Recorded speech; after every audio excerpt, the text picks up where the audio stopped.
and hand over to Jenny and Nikki just to give you a very brief introduction to themselves, and then Jenny will take us away with her first part of the presentation for today. Okay, hello and welcome to Coaching for Resilience. So I'm going to jump to the next slide to do a quick introduction. So thank you, Emma, for hosting it and for introducing us. So just to say, I want to say thank you to Nikki, because I said, oh, well, let's do a webinar, and sort of cajoled Nikki into doing it with me. I think Nikki and I have quite a good balance, I hope, because my background is very much coaching, mentoring sort of background, and Nikki's is coaching, but also from a counselling. She has a lot of experience with the counselling side of things in terms of her Samaritan work, etc. So she's not a counsellor, nor am I, and not, but we are, we do practice some of the skills in terms of kind of coaching and counselling. So, and the kind of thing we want to leave you with today is this idea of having a good balance between empathy and action. And I think probably I'm more action and Nikki is more empathy. Not to say you don't do action stuff, Nikki, of course, but just in terms of the balance between us. So I think hopefully you'll see that kind of comes across quite well. So that's kind of the introduction to the kind of balance of the session a little bit. I'm going to talk a little bit about some of the coaching tools that you might want to use when you're talking to your team in terms of helping people manage through COVID-19 so far and sort of into the future. And Nikki's going to cover some of the counselling skills related stuff as well. Then we're going to do some very, very brief little mini role plays, but don't worry, that doesn't mean you have to do a role play. Normally when you do any training, as soon as you say role play, everyone goes, ah! So no, don't worry, Nikki and I are going to do the role play. So hopefully I've rehearsed my script well enough to get the points across. And then after we've done the role plays, our plan is to share with you a model that we use, which brings in all the different aspects of both Nikki's slides and my slides together, to make what we call our own recovery model. So that's sort of at the end of the slides, and then open up for some questions. We've got a few questions for you, maybe you've got a few questions for us as well. So that's the sort of plan of the session. Okay, so I wanted to share this one with you first of all. I'm sure most of you are familiar with the Kubler-Ross change curve, but even if you're familiar, it's always worth a kind of reminder, I think, because it's such a good and easy way to sort of find out how people are feeling or where you might be on this diagram. So if you've not seen it before, what you've got on the left hand side is kind of your feelings, and you'll notice that there's a curve there, so there's a kind of roller coaster, if you like, of feelings. And then along the bottom you've got time, and the point about this is originally it was set up as a bereavement curve. So when you experience loss, death of a partner or a loved one, you experience shock, denial, etc. And the idea is you go through these various different kind of emotions as you sort of eventually decide and pull through that, there is worth going on, moving on and thinking about your future. So it's originally a bereavement curve, a sense of loss, a death of somebody close to you. But also if you think of COVID-19 and you think of the loss for all of us of our loss of freedom, loss of ability to go and see our parents, our kids, our grandchildren or whatever, loss of identity maybe, loss of a person even, of course, through the COVID-19 pandemic. There's lots of loss that we've experienced, sometimes more extreme than others maybe, but there's a loss that we've all experienced. So when we're thinking about our teams and how we manage and support our teams, I often try and put this sort of model in the forefront of my mind and try and figure out where the people I'm working with or supporting might be on that curve. But also as yourselves as managers or coaches, etc., when you work with other people, where might you be on that curve? So as I was looking at it, as I was preparing it for this presentation, I was thinking in the early days when we were hearing news from Wuhan or we were hearing news about Italy, there was a lot of almost denial, I think maybe, certainly in the press, etc., of, is it going to come to our country? Is it going to be a big deal? What is it? What's going on? And eventually we have to accept, actually, we do need to make some changes. We do need to stay in. We do need to not go to the cinema, etc., etc. And then I think there was a sense of, if I'm talking for myself, a sort of a low mood of, yikes, I'm stuck at home. I've got 3 kids. They're not at school. How do I cope with all this and support the people I work with and worry about getting my work done, etc. So I'm sure all of us have had some moments in that sort of lower point of this cycle. And then over time, if I talk for myself, and hopefully you'll share your own experiences when we get to the Q&A as well, but over time you begin to sort of accept this is the new normal. Everyone's talking about the new normal. You begin to sort of experiment. Yes, I have got 3 kids, but if I can get them to do some homework whilst I'm in a busy meeting, maybe that works well, but we can agree to go on the bikes a bit later, etc. You start to experiment a bit, you start to make some decisions, then you start to re-engage back into perhaps the sort of, in some ways, the sort of old systems and processes in which you work, albeit virtually, etc. So I'm sure you've all got your own experiences through that curve, and maybe some of you are still going through the curve and are at different points in those different colours, if you like, along the curve. But what you can see on the bottom of the curve are things that are key to moving people through that curve. And you'll see early on, clarity. So for us in our workplace, there was lots of emails coming about what we needed to do, what we didn't need to do, and there was a lot of great communication, but it was almost too much, and there was a sort of lack of clarity about our message that we needed to be telling to our teams and to our students. But there certainly was a lot of empathy around. There was managers ringing, checking you're okay, etc. So some of that stuff helped us move more speedily, maybe, and more sort of determined, if you like, through that curve. So I'm sure you've seen it before, but I kind of think it's quite a nice way of hanging on where you might be as a manager or coach, but also where your team might be. And the sort of propaganda slightly, if you like, about the Kubler-Ross curve is that the curve always ends up slightly higher than the point at which you start. The thought being that the learning that you've had from going through that curve and sort of dealing with your emotions and figuring out the way to get up and out and to move forward has kind of added, if you like, to your kind of emotional repertoire, your ability to understand how best you cope, and it puts you in a better position for other change that might come. So that's kind of an interesting thing about the curve. So we want to kind of come back to that at the end, and we'd be interested for you to maybe share your experiences about how speedily or not, or where you might be on that curve. And obviously, if you're working with other people, if you're in the depression part, the lower part of that curve, but your role as a manager is to try and help people move through that curve, then that's kind of an interesting tension, or an interesting thing to think about as well. So I don't know, I can't see the chat, but I'm hoping, you know, people are sort of, you know, they've seen that before, and it's a kind of good reminder, if you like. There was a report that came out from the CMI, so Chartered Management Institute, in March, that said leaders are like tea bags. You only know how good they are when they land in hot water. I thought that was a great quote. And with that quote came a report with about 5 things to think about as leaders and managers. And that's on the links and the references at the end of these slides. But the key message was all about understanding where you are and trying to understand where your team are, and then give as much empathy as you can give to help people move along towards action. So that's kind of the kind of theme, if you like, of today. So now we talked a little bit about that. I want to just have a couple of slides around some coaching related things, because yourselves as managers, whether you call yourself a coach, a manager, line manager, supervisor, whatever, hopefully, I'm sure as part of your repertoire, you're using coaching and mentoring skills to nurture, to support, to challenge, you know, your employees and your teams. But I thought this was an interesting slide to show, because sometimes as a manager you need to be quite directive, and sometimes you've got time to sort of allow the person you're working with to sort of think about the tools and the options and the choices for themselves.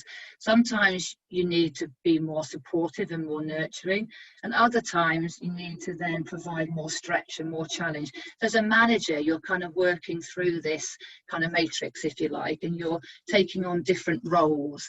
So I guess the reason for showing this was, as a manager, you're using coaching skills, and different people need different things at different times. So I know that as a manager of certain projects and teams during the last couple of months, I know that sometimes I've had to be the sounding board, other times I've had to be the guide, sometimes I really have to challenge people in terms of, you know, kind of where they're thinking and where they need to move to, and other times it's a case of kind of signposting and saying, I can't help you with that, that's kind of out the scope of my role, etc., but I know a man or woman who can. So this networking, the signposting side of things. So it's a sort of reminder, if you like, that we kind of as managers need to be all things to all people, but it's knowing who needs what at what time, which is kind of critical. And as a coach, we sort of bounce between these different roles depending on what's needed. I think that kind of connects nicely to the Kubler-Ross model as well, in terms of different things for different times as you move through that model. So I'm going to jump to the next one. So the GROW model, anyone that's involved in coaching, Marilyn, you mentioned you're a coach in the threads. I know Tracy and Debbie, I don't know who else is on the call, but those of you that are coaches and you use coaching models, you'll all recognise GROW, T-GROW, T-GROWer, lots and lots of different models. But GROW is a very, very basic sort of fundamental kind of coach model that underpins a lot of the kind of more sort of developed, more advanced models.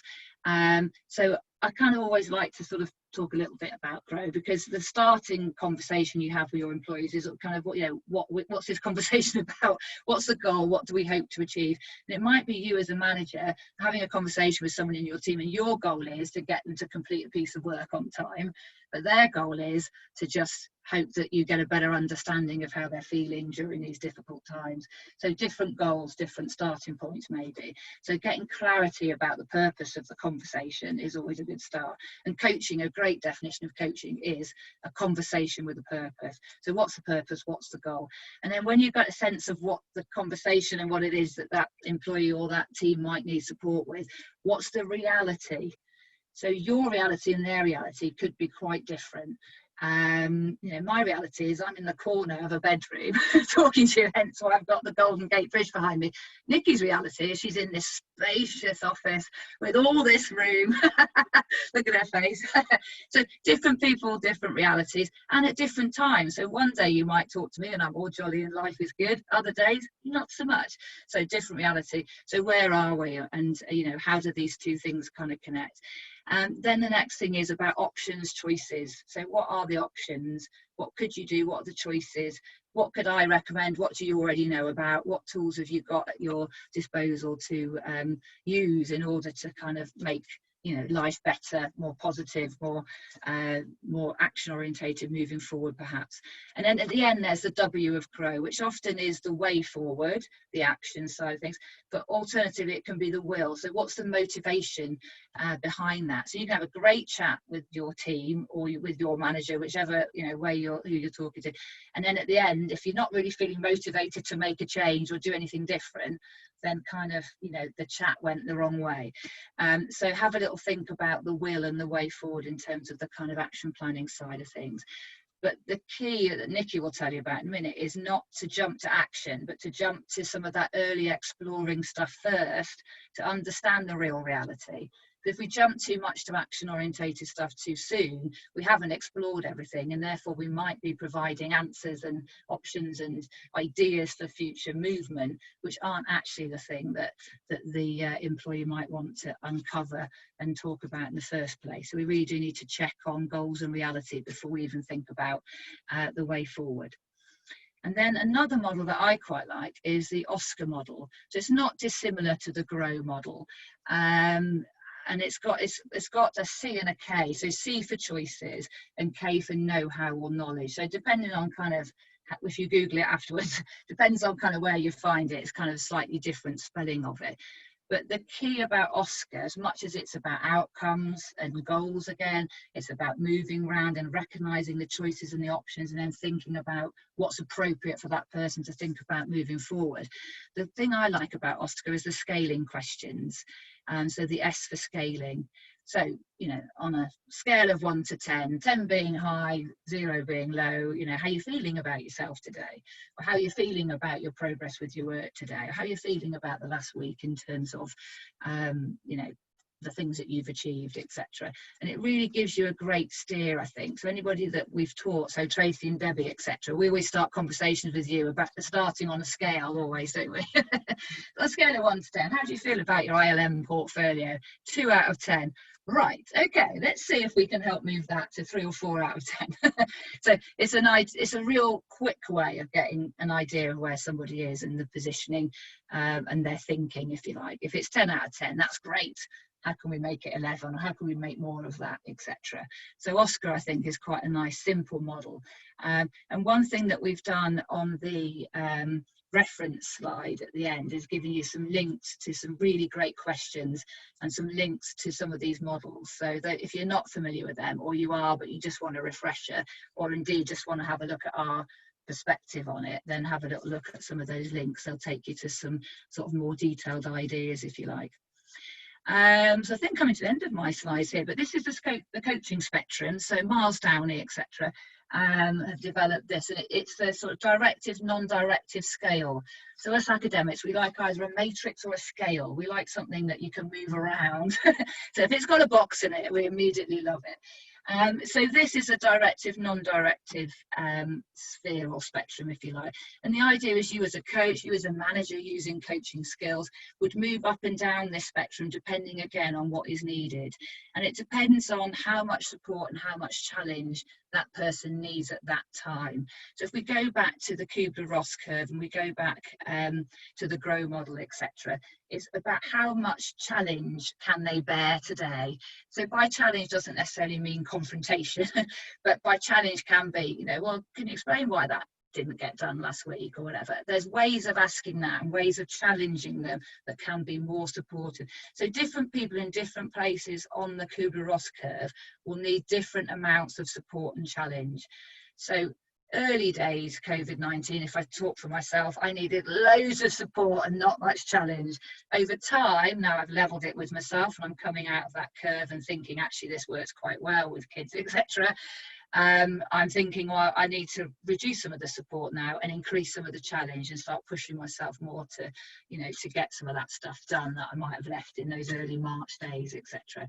So, and my manager then needs to have a think about, does she need to be on the non-directive side, or does she need to be more on the directive side in terms of, you know, thinking and pushing me and pulling me, if you like, towards action.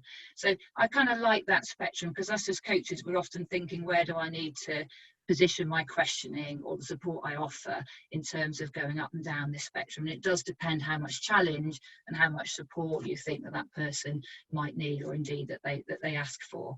So too much challenge too soon, no good. Too much support for too long, no good. So it's understanding, you know, when to reduce and when to increase that as you go through. So I think I'm about to now show my IT skills in terms of screen sharing. So I'm going to stop sharing and hand over to you, Nikki. Thank you, Jenny. Can everybody hear me? Yeah? Yeah, I'm audible. Excellent. Thank you. Right, so share. Oh, that appears to work. It's the first time I've done this, so Well done. Well done. It worked. It'll all fall apart later, clearly, but yeah. So thanks, Jenny. I think Jenny's right. We do make quite a good foil to each other in lots of ways.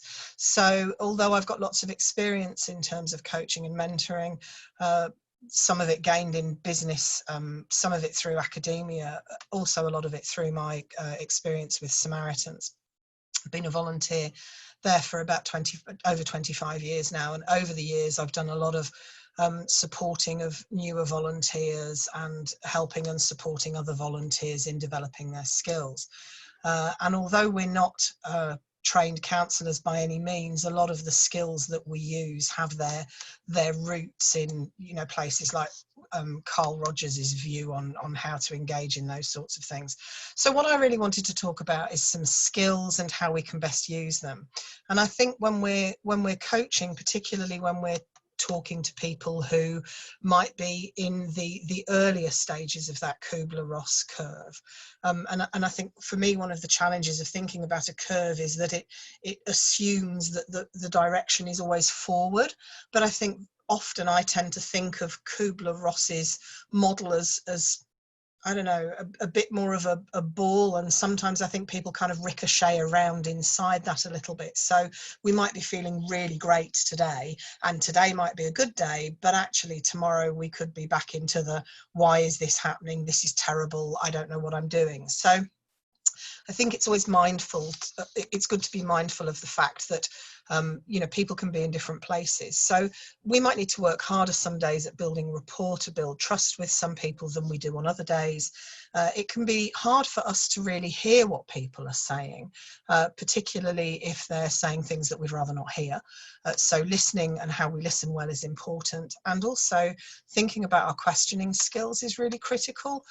And again, the questioning is to find out what's really going on, and just to be careful that when we ask questions, we're not just looking for confirmation that what we think is happening, but that we're actually using those questions to understand what the other person potentially is going through.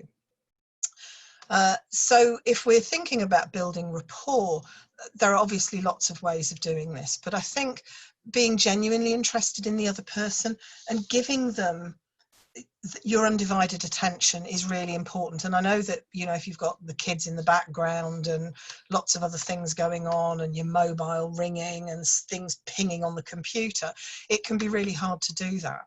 But actually giving somebody your undivided attention is just one of the easiest and simplest ways of building that rapport. And the other thing is being careful about our reactions. Sometimes we can be tempted to think that sharing our own experiences with another person is a great way of demonstrating empathy, and whilst it can be in some circumstances, in others it's quite counterproductive, because to the other it can feel like we're being competitive. Well, so how are you? Well, I had a really bad day. Oh, my day was dreadful as well. And now all of a sudden, instead of it being about your colleague or the person who you're managing or coaching, it's all about you. The focus is back on you. So thinking about how we respond and react with empathy, thinking about how it looks and feels for them rather than from our own perspective, which is sympathy, is a really good way of building rapport, keeping that focus on them at all times. And that's not to say that we can't use our experiences to build empathy. It's just about thinking about the balance that we use. Then, of course, there's active listening and the importance of that. And it's very much about being engaged in the moment, about giving, again, somebody that undivided attention. And there are a number of different things that we can do to show that we're actively listening.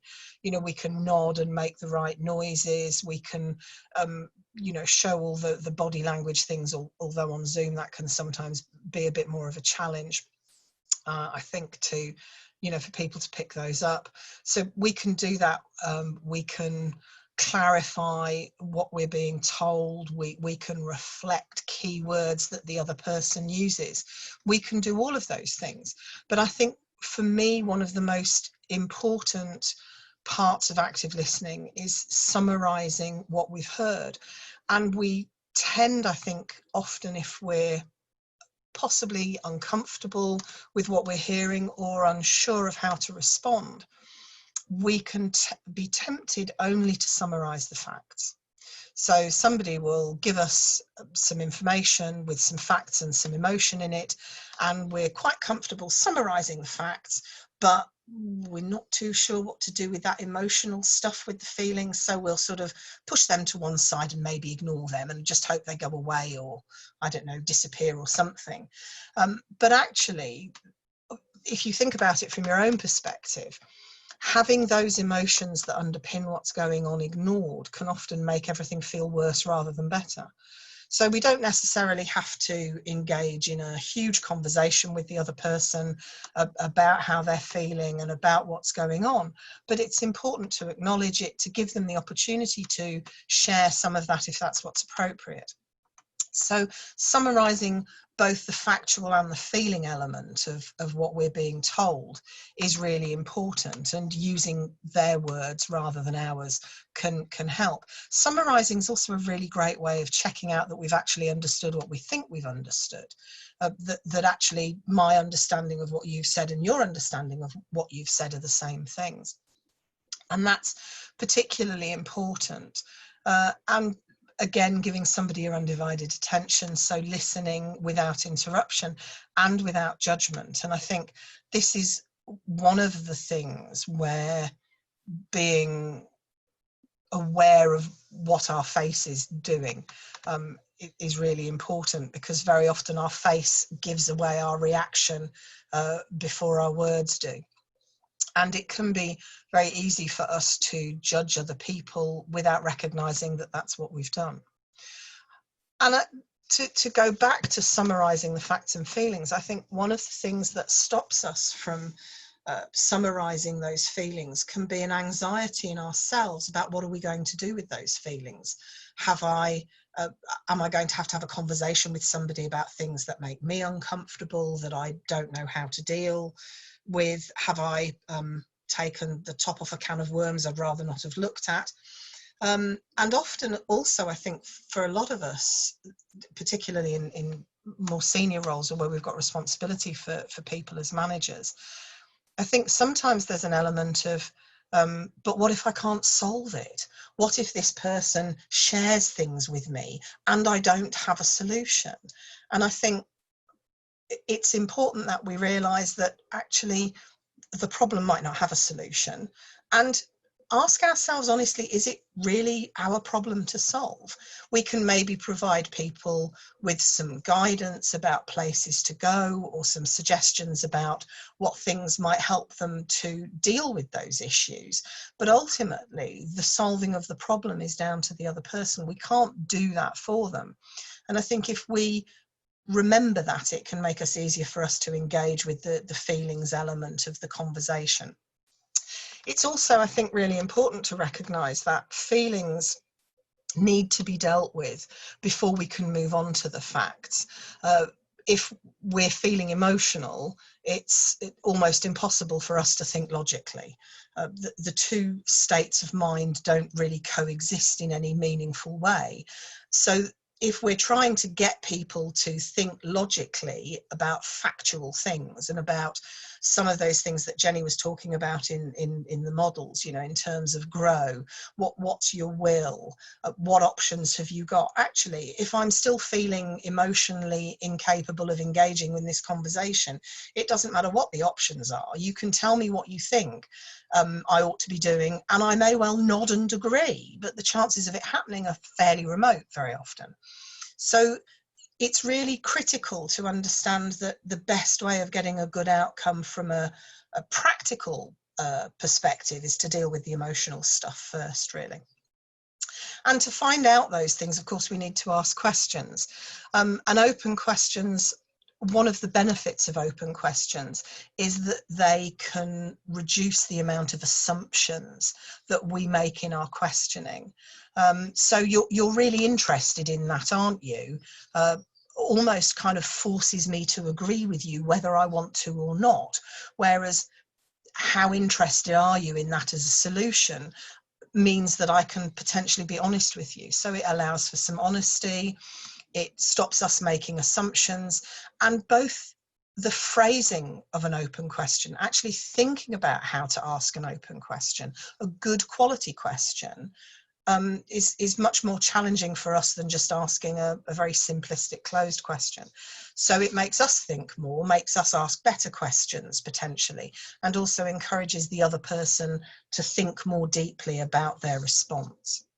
So those are some of the key tools that we should talk about. Now, this is a sort of some concepts around emotional well-being that I've talked about for a number of years in a lot of the learning and development and coaching and mentoring work I've done.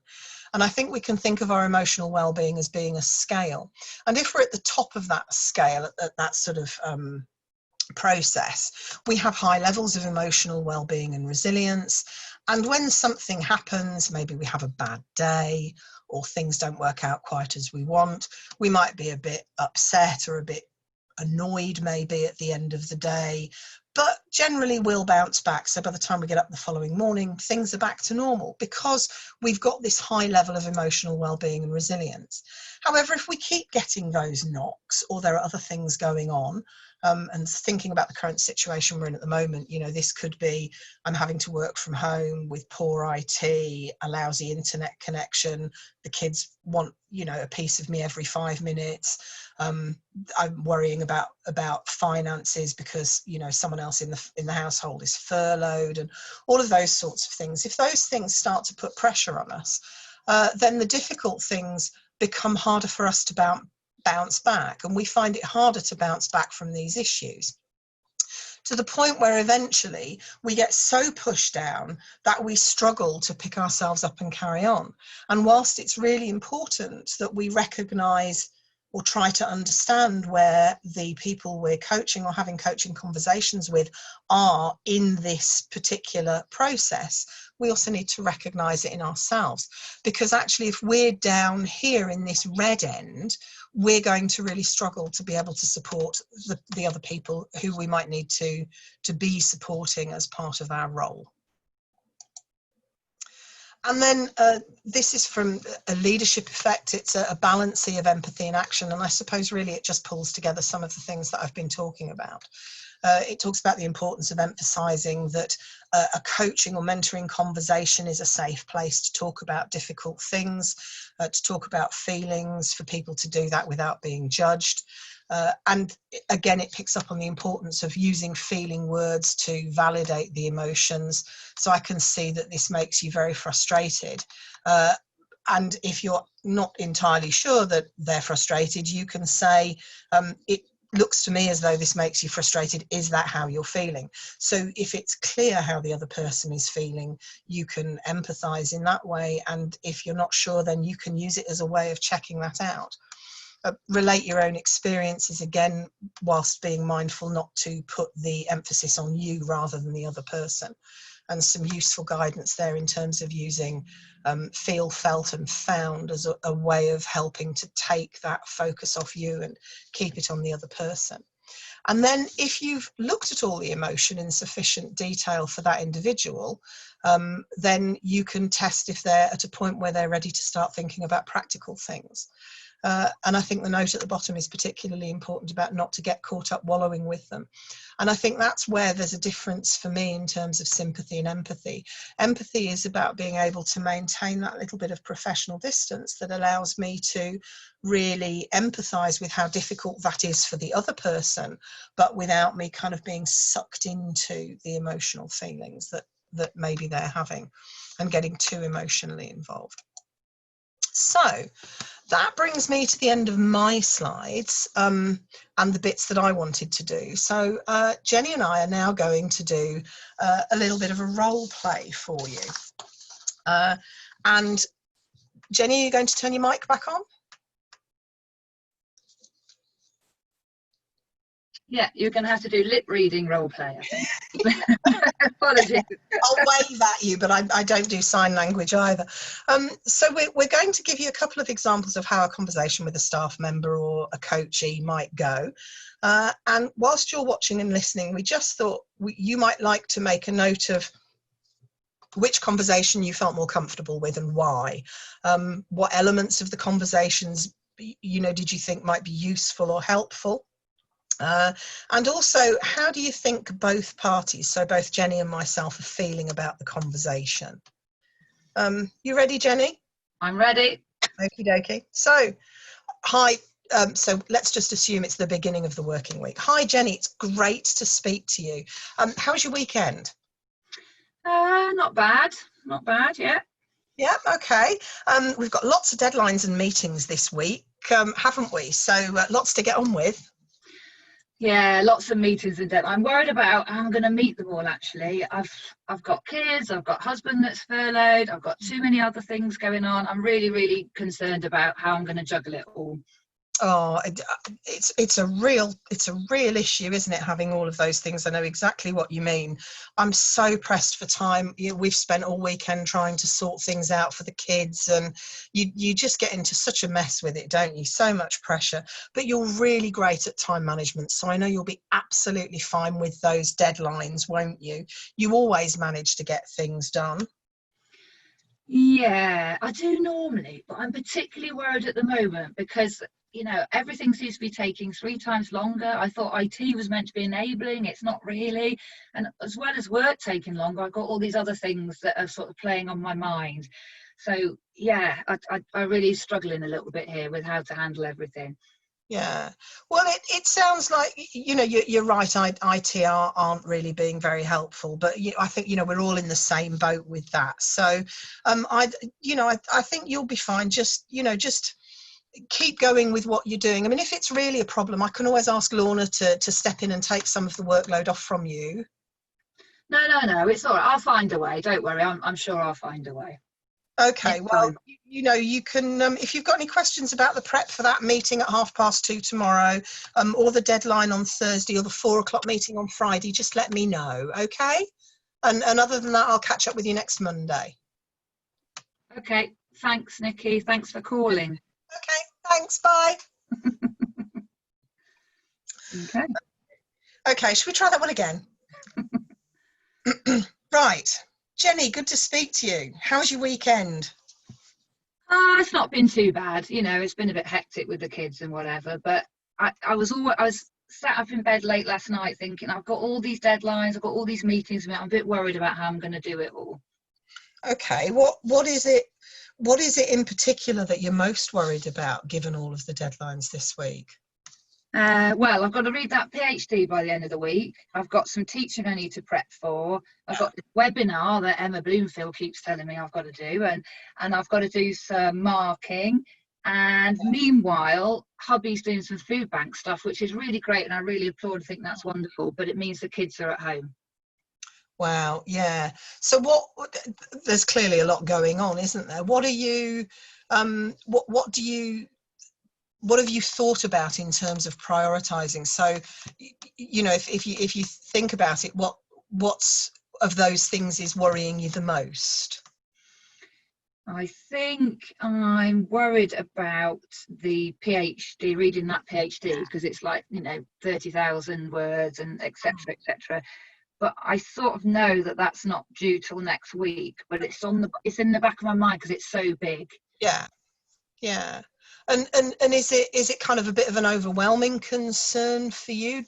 Is it sort of taking up a lot of your headspace? It is actually. I'm thinking if I could just get rid of that, even though I know it's not a priority, then some of the other things will sort of seem clearer and more manageable. Yeah. And how realistic is it for you to do that, do you think? I reckon if I could set the kids some homework and I could get them to be a little bit more independent, maybe for a couple of hours, I could probably chip away at a little bit of that.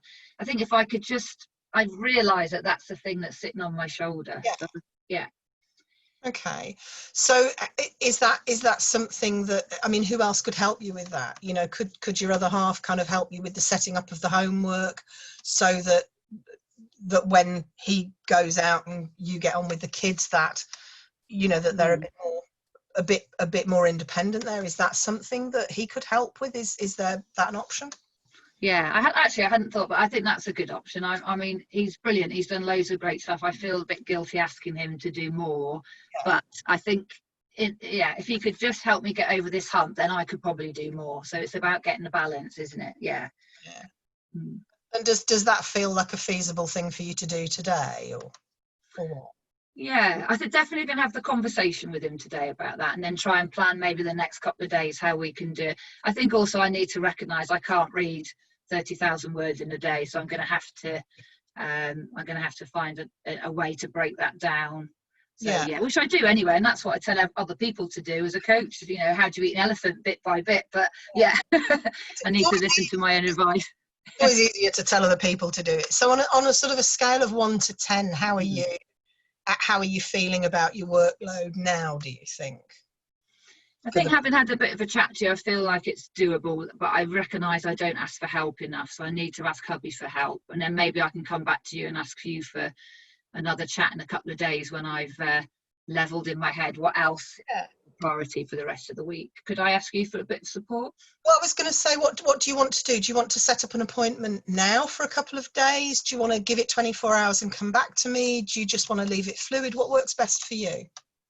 I think, because I'm quite sort of list orientated, I think if we can get a date in, that would be great, and then I can work towards that, and I know definitely then that I'll have the conversation before we meet again. That would probably work, if that's okay with you, if your diary's not too busy. Yeah.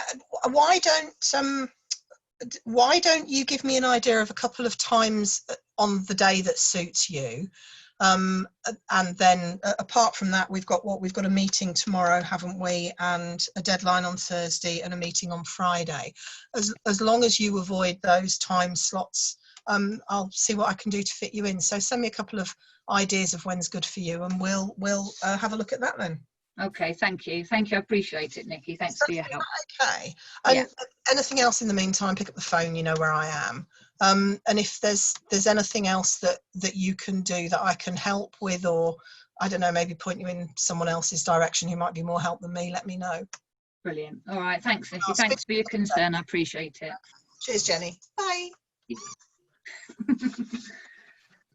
We have got a few comments in the chat box, but just moving backwards a little bit, sorry.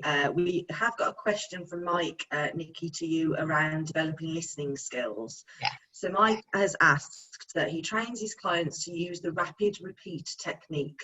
What other tools do you recommend using to develop listening skills? Oh, well done, Jenny. Yes, thank you. Forgot that. I think mostly for me it's about having a self-awareness about why listening is important, and being able to almost use elements of mindfulness. I find that quite helpful, that sort of being in the moment, so that I can give somebody my undivided attention. I'm a great one if there's a lot of stuff to listen to in a pen and a piece of paper.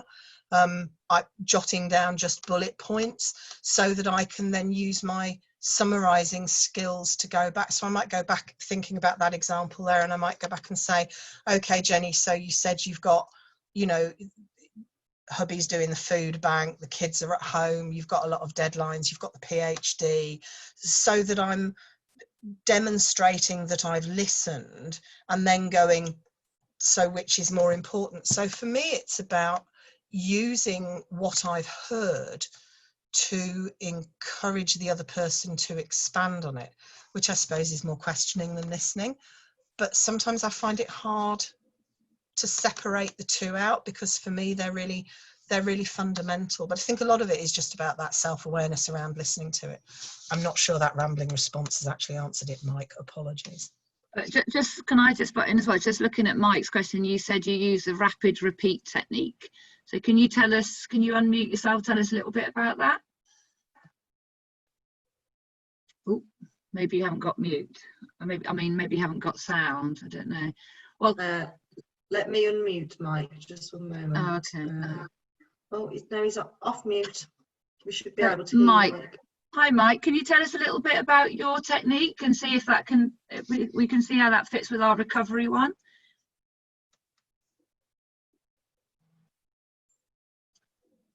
Ooh, okay, maybe the audio is not working for Mike.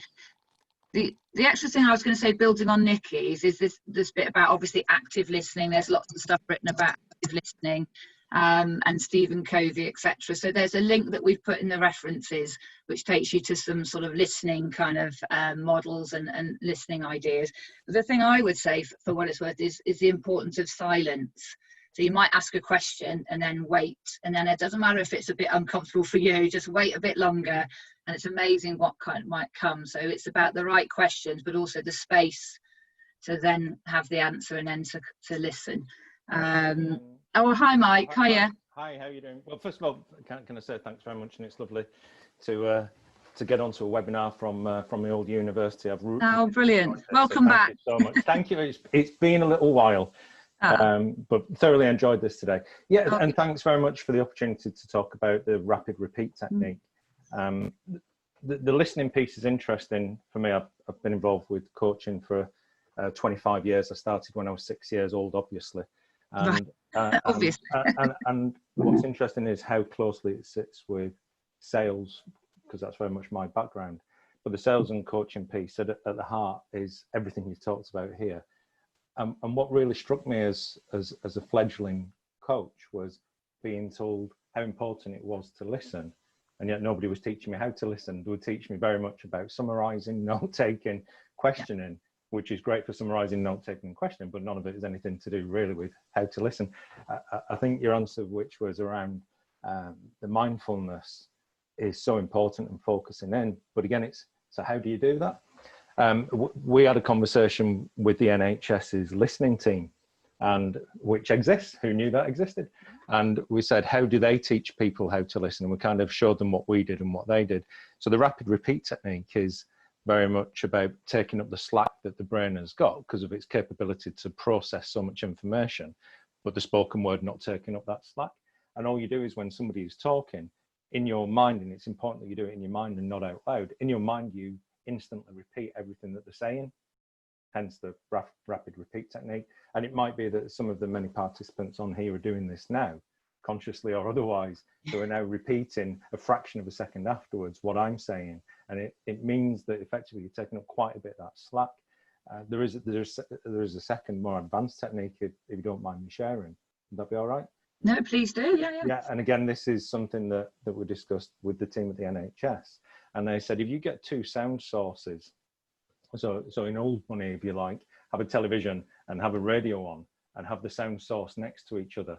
And this works best if you're using a spoken word program. So for example, it might be you've got on the radio something like 5 Live, or you've got Radio 4 on. It works with the spoken word. It doesn't work with music. And then on the TV, you've got something similar. So you've got the news on. And what you have to do is put them on at roughly the same volume and have those two sound sources near to each other. And the trick is then to focus in on one of them and hold your attention on one, blocking the other one out for say 2 minutes at a time, and then consciously switch to the other one and tune in on that one to block the other one out. And it's amazing how at first that's quite difficult to do because you're overwhelmed by the amount of noise, but then to tune yourself to focus in. And certainly as a coach, I know when I've done a good job in terms of listening, because after a good 30-40 minutes, I'm tired, which sounds pathetic, but it genuinely is exhausting, isn't it? Yeah. No, that's absolutely not pathetic. That's a sign of a good coach. You should be knackered after each session. And that's why Marilyn was saying at the beginning, she has to have a half an hour in between each session. I'm guessing, Marilyn, if you want to perhaps chip in as well. But it's to have that, it's to recharge your energy for the next person, isn't it? So yeah, it's hard work actually, this listening lark, isn't it? But thank you all so much. I've thoroughly enjoyed this. I'll go back onto mute. So thanks for the chance to. Thank you, Mike. Thank you. Thank you, Mike. I'm just conscious that we've also got a few people on the call that aren't practicing coaches and possibly have came on here to try to enhance some of their coaching skills and possibly maybe in a position where they're having some challenges with perhaps employees or a little bit worried about what might be coming up in the future. We've got a few participants on, but you know, if you want to come off mute and ask any practical questions or give any examples of something perhaps you're dealing with that maybe Nikki or Jenny might be able to help a little bit with, then please feel free to come off mute, as I think it should be manageable with the number of people that are on the call. I can't see everybody's faces, but I have looked at the list of people that are here. I don't think everybody is sort of a qualified coach. I think we've got quite a few managers and directors on here as well. So if anybody does want to come off mute, please feel free. So with that in mind, Emma, that I was going to say this recovery framework model was meant to be, I've got to sell it, we've got it there on the slide. This was something Nikki and I kind of pulled together. We thought might be helpful for managers working with their teams, thinking about, you know, the top 8-10 things to think about before you have that conversation. So that's kind of where it came from. So it's based on a bit of theory, but also a bit of practice. So I don't know if there, as you say, if there's managers on the call, if you want to have a look at that model, does that feel doable? You've got the Oscar scaling bit in there. You've got the bit about rapport building and empathy in there. You've got a bit about understanding difference in terms of the amount of support and challenge, and therefore how much action you might expect as a result of the conversation. So I don't know if that's another way, if anyone's got an opinion about that model, about whether that's useful or what might be missing. No news is good news. I'm actively listening. I was going to say we've got a wall of silence. Yeah. Yeah. So we called it recovery because at the university we've got a 3-point plan at the moment that's called Recommence, Recovery and Revival.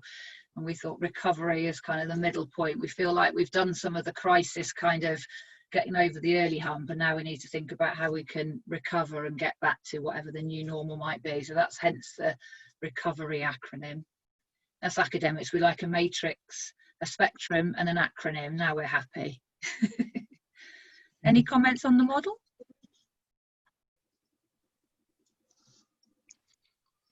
I think it might be a bit of a thing that people need to probably take away and process, but I was thinking of perhaps if there were any specific examples, or if anybody would like to stay on the Zoom call for a few minutes, perhaps when people have left, you know, if you do have a specific example of, you know, maybe somebody that you're currently dealing with at work, or a particular situation, and, you know, you've wanted to sort of get that outcome from this session, then, you know, please do stay on, and, you know, we can always sort of try and support you with that particular situation.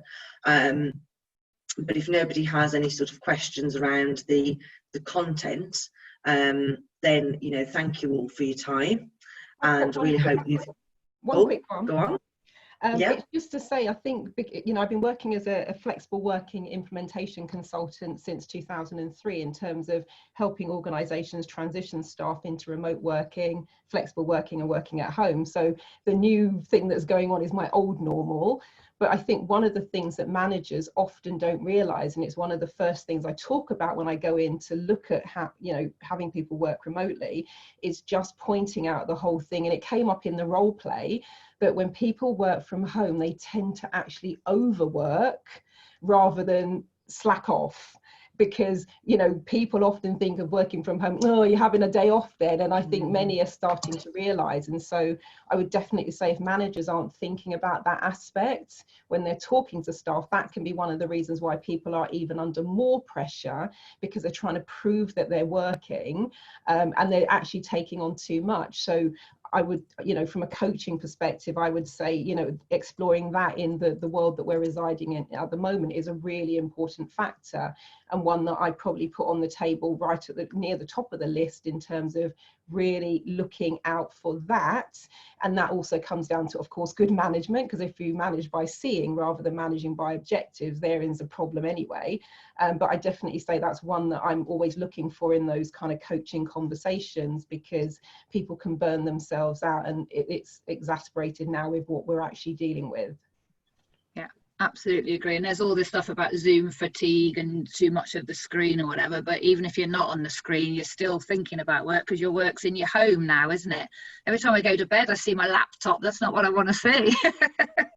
I see my husband as well, but you know what I mean? You know, so, you know, it's a huge intrusion, isn't it, in your home, and therefore there's a sense that you need to be doing it more somehow, etc. Yeah, I agree.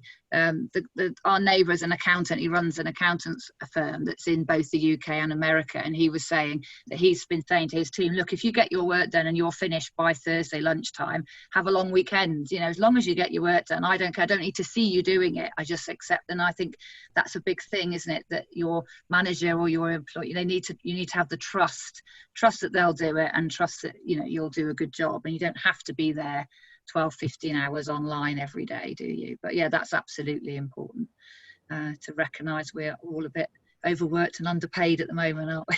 And I think there's something as well about actively encouraging people, isn't there, Marilyn, to make that distinction between work and home at home. Because when you leave the office, you shut the door and you travel from the workplace to home. So there's a gap or a cut-off between a work head and a home head. And you know, if the travel from work to home is across the landing, it's much more difficult, or not in some cases. It can be much harder to put work in a box, I suppose, can't it? I did a talk for the Watford Chamber of Commerce last month about flexible working from home, particularly as people like Twitter have said it's going to be permanent for them. And I talked about what I call the threshold, and also about getting dressed and getting undressed. And, you know, the whole thing with the threshold is, I said, even if you're working in your kitchen, when you finish, get up, cross the threshold, just like you'd leave the office. When you return, it's your kitchen again. And if it's not a logistical nightmare, put all of the paraphernalia from work away and reclaim the space. Because I know it sounds very simple, but psychologically, it makes a massive difference. So yeah, there are definitely those little tricks and mental tools that help people create that, because otherwise it becomes Groundhog Day and people go stir crazy. Yeah, absolutely. Great advice. I go for a walk when I finish work. So I've got my office, which is, you know, I can shut the door on it, but when I finish work, I always get the dog, go out for a walk for at least half an hour, and then when I come home, it's a bit like I've done the travel home from where I work, and I can you know, come home and have a different outlook on where I'm at. Claire's just put an interesting point in there. A dancing workout is also another good one, so I might give that a try after work today, although I'm not feeling overly energetic, but I'll give it a go. Joe Wicks does it for me and the kids. If anyone's done a Joe Wicks workout at 9 o'clock in the morning for half an hour, yeah, I can see Tracy waving. Tracy's got a hand up there. I'm fortunate great. that I don't have children, so I don't have the pain of doing that. It's not, but it's a nice thing to do together and kind of get you kind of going. And sometimes we do one at the end of the day, and then that marks the end of the day. But yeah, I quite like Marissa's idea. She's put a glass of wine. I think that's more down my street really than doing Joe Wicks. You can do both. It's about balance, remember. Wine and dance, they work quite well. Yeah, do the Joe Wicks workout whilst you have a glass of wine. No. Yeah. That could work, yeah. Thank you all so much for your time, and you know, we hope today's session's been interesting for you, and thank you Nikki and Jenny for being the first e-clinic today, so a little bit daunting when it's the first session of the series. If you go to our Eventbrite page, or if you go to www.wlv.ac.uk/exec-ed, then you will be able to get our full list of events. So if you do want to come to any more of our sessions, feel free. We are also launching a podcast series around adapting business models. Now, some of you may be in businesses where you've diversified what you're doing. So if you'd be interested in shouting about your success during this period, please get in touch. The exec-ed email address, I think, is on the Eventbrite page, but if it's not, it's exec-ed@wlv.ac.uk. And we are also producing some blogs and also looking at grant funding for any training that we might be able to support businesses through. So keep an eye on the website, and we are trying our best to support businesses as much as we can. And, you know, please feel free to get in touch if there's anything specific that we can help you with. But unless there's any other questions, then thank you all for your time, and I look forward to seeing you again. Thank you. Thank you. Thank you. Really enjoyed it. Lovely. Thanks, Jim. Bye. Thank you. Bye. Thank you. Thank you. Bye-bye. Bye. Bye. Emma, can I stop sharing? Just 1 second. I'm just going to turn the recording off.